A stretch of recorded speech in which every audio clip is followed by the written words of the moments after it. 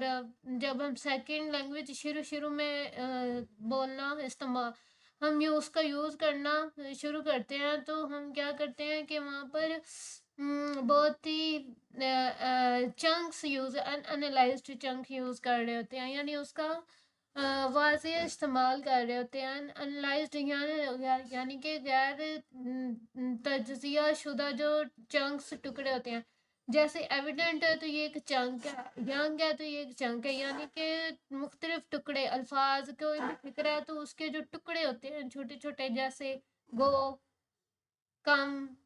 Hair, their, یہ chunks ہوتے ہیں. تو چھوٹے بچے جب پہلی زبان یوز کرتے ہیں اور جب ارلی سٹیج ہوتی ہے سیکنڈ لینگویج کی، تو وہاں پر فریکوینٹ ہی یوز ہو رہا ہے، بہت ہی کثرت سے چنکس کا یوز ہوتا ہے. ان انالائزڈ یعنی غیر تجزیہ شدہ چنکس کا یوز جو ہوتا ہے وہ کافی زیادہ نمایاں بھی ہوتا ہے.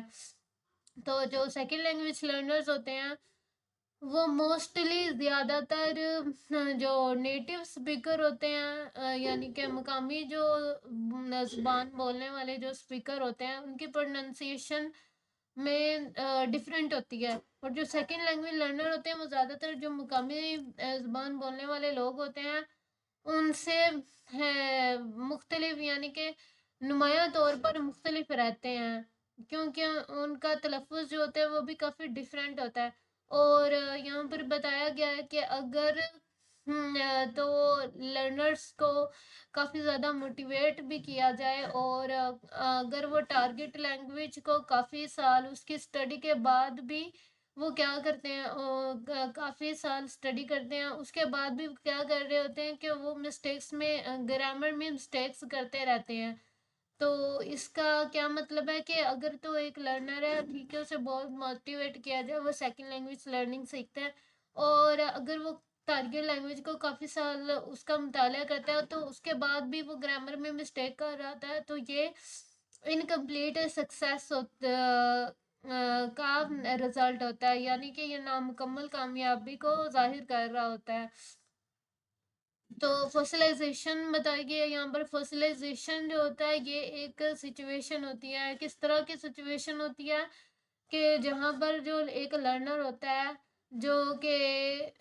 کوئی بھی زبان سیکھ رہا ہے، تو اس کا جو سسٹم ہے، یعنی اس کے سیکھنے کا لرننگ کا جو پروسیس ہے وہ فریز ہو جائے مطلب وہ سٹک ہو جائے، کسی نہ کسی سٹیج پر سٹک ہو جائے. یعنی اگر ہم انگلش سیکھ رہے ہیں اور کوئی نہ کوئی مطلب یہ ایک فارمل طریقہ ہوتا ہے سیکھنے کا. لینگویج لرننگ جو ہوتی ہے انگلش جب سکھائی جاتی ہے فارمل طریقے سے سکھائی جاتی ہے، اس میں کچھ سٹیجز بھی آتی ہیں.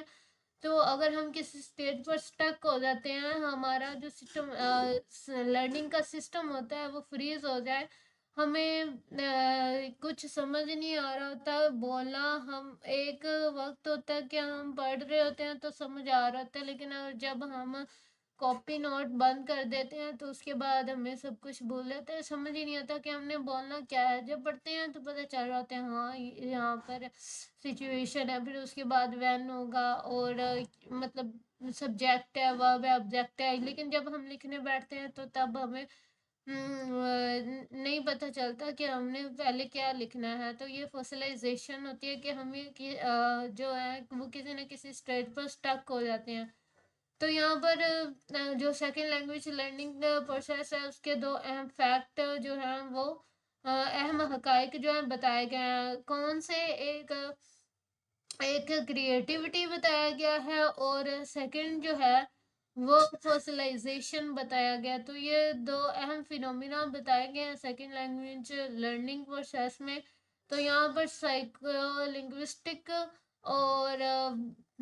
جو سوشو لنگوسٹک ہیں ان کے بارے میں بتایا گیا ہے کہ جو سائیکو لنگوسٹک ہے یعنی لسانیات میں جو ماہرین نفسیات ہیں اور جو ماہرین جو سماجی ماہرین ہیں سماجیات کے، انہوں نے لینگویج کے بارے میں ڈیفرنٹ تشریح کی ہے، اس کی ترجمانی جو ہے وہ ڈیفرنٹ طریقے سے کیا ہے، اسے ڈیفرنٹ وے میں پیش کیا ہے. تو فارمر یعنی کہ فرسٹ سائیکو لنگوسٹک جو ہے انہوں نے یہ دعویٰ کیا ہے کہ جو لینگویج ہے یعنی زبان جو ہے اسپیسیفک لرننگ میکانزم یعنی اسے سیکھنے کا جو طریقہ ہے وہ جو ہے مخصوص لرننگ اس کی جو اسے خاص طور پر سیکھنے کا ایک طریقہ ہے اور یعنی کہ یہ جو اولڈر لرنرز ہوتے ہیں یعنی جو پرانے بڑی عمر کے جو لرنرز ہوتے ہیں ان کے لیے کام کرنا چھوڑ دیتے ہیں یعنی سائیکو لنگوسٹک میں کے مطابق جو لینگویج جو ہوتی ہے اسپیسیفک لرننگ میکانزم یعنی کہ زبان مخصوص سیکھنے کا جو طریقہ کار ہے وہ کیا ہے کہ بڑوں کے عمر کے جو لوگ ہوتے ہیں سیکھنے والے ہوتے ہیں ان کے لیے کام کرنا چھوڑ دیتی ہیں اور اسٹڈی کی کوئی اماؤنٹ نہیں ہوتی یعنی مقدار نہیں ہوتی اور ایفرٹ کرنے سے وہ انہیں ریکریٹ کر سکتے ہیں یعنی دوبارہ بنا سکتے ہیں کوشش کرنے سے اور جو دوسرا گروپ ہے یعنی سوشل لنگوسٹک انہوں نے کہا ہے کہ جو اولڈر ایس ایل اے یعنی پرانے جو سیکنڈ لینگویج لرنر ہیں ان کے پاس ایسی سماجی اپرچونٹی یا موٹیویشن نہیں ہے کہ وہ نیٹیو جو کمیونٹی ہے ان کے ساتھ شناخت بنا سکیں یا ان کے ساتھ آشنا ہو سکیں اور تو دے میں ریدر تو اس کی بجائے وہ اپنے جو ان کی مخصوص آئیڈینٹی ہے ان کی شناخت ایز اے لرنر اور آئیڈینٹیفائیبل یعنی بطور سیکھنے والے یا قابل شناخت اقلیتی گروپ کے طور پر وہ کیا کریں اپنی اس مخصوص شناخت کی قدر کریں ٹھیک ہے اور آگے بتایا گیا ہے کہ جو لرنر کی پرفارمنس ہوتی ہے ایس ایل اے میں وہ انفلوئنس ہوتی ہے لینگویج کے ذریعے سے یعنی جب کوئی بھی لرنر جو ہوتا ہے وہ دوسری زبان سیکھ رہا ہوتا ہے سیکنڈ لینگویج کو سیکھ رہا ہوتا ہے تو اس کی اس کا سیکھنے کا جو عمل ہوتا ہے پروسیس ہوتا ہے وہ کافی انفلوئنس ہوتا ہے لینگویج کے ذریعے سے وہ کون سی لینگویج ہوتی ہیں وہ والی لینگویج ہوتی ہیں جو جنہیں وہ پہلے سے جانتا ہے جیسے اگر ہم اردو بولتے ہیں تو اگر ہم انگلش سیکھتے ہیں تو انگلش سیکھنا ہمارے لیے سیکنڈ لینگویج لرننگ ہوگا اور جس ہم دیکھا جائے تو ہم جب انگلش بول رہے ہوتے ہیں تو اس میں ہم کچھ ورڈز اردو کے بھی بول جاتے ہیں لیکن ہمیں پتہ ہی نہیں چلتا اور ہمارا جو ایکسنٹ ہوتا ہے وہ بھی ویسا ہی ہوتا ہے مطلب ظاہر ہو رہا ہوتا ہے کہ یہ اردو بولنے والے لوگ ہیں اردو سپیکنگ کرنے والے لوگ ہیں اور ساتھ ہی ساتھ ہم جو الفاظ وغیرہ ہوتے ہیں ان میں کریکٹ جو مخصوص غلطیاں ہوتی ہیں ان میں بھی ظاہر ہو رہا ہوتا ہے ایکسنٹ میں بھی ظاہر ہو رہا ہوتا ہے کہ ان کی جو لینگویج ہے وہ سیکنڈ لینگویج لرننگ پر کی پرفارمنس پر اثر کر رہی ہے تو اس فینومینا کو لینگویج ٹرانسفر کہتے ہیں کہ جب ہم سیکنڈ لینگویج سیکھتے ہیں اور وہ ہماری نیٹیو یا اگر ہم کوئی اور لینگویج جانتے ہیں تو اس سے وہ انفلوئنس ہوتی ہے یعنی اس کے اثرات ظاہر ہوتے ہیں تو اس کو لینگویج ٹرانسفر کہتے ہیں یعنی اگر ہم انگلش بعض اوقات ہم کافی ایسے سینٹینسز بولتے ہیں انگلش میں بات کرتے ہوئے ہم اردو کے الفاظ بھی یوز کر لیتے ہیں کہ جیسے ایک ایگزامپل ہے کہ میں میٹنگ میں جا رہا ہوں تو اس میں میٹنگ جو ہے وہ انگلش ہے باقی ہم نے اردو بول دیا تو یہ لینگویج ٹرانسفر ہو گیا آگے بیہیویئرسٹ ویو ہے پہلے سائیکو لنگوسٹک کا ویو انہوں نے بتایا پھر سوشل لنگوسٹک کا ویو بتایا اب بیہیویئرسٹ کا ویو بتا رہے ہیں کہ جو بیہیویئرسٹ ہیں ان کے مطابق لینگویج جو ہے اس کا کیا رول ہے تو انہوں نے کہا ہے کہ جو لینگویج ٹرانسفر ہے یا پھر ہماری جو لینگویج ٹرانسفر سے ریلیٹڈ بیہیویئرسٹ نے کہا ہے کہ سیکنڈ لینگویج لرننگ میں مداخلت اور ایرر کا سب سے اہم سورس ہے یہ اہم ذریعہ ہے یعنی انٹرفیرنس اور کافی ایرر ہوتے ہیں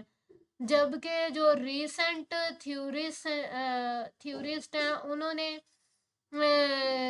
وسیع پیمانے پر یعنی کافی حد تک بہت ہی زیادہ مختلف ویو جو ہیں وہ فائنڈ کیے ہیں وہ پیش کیے ہیں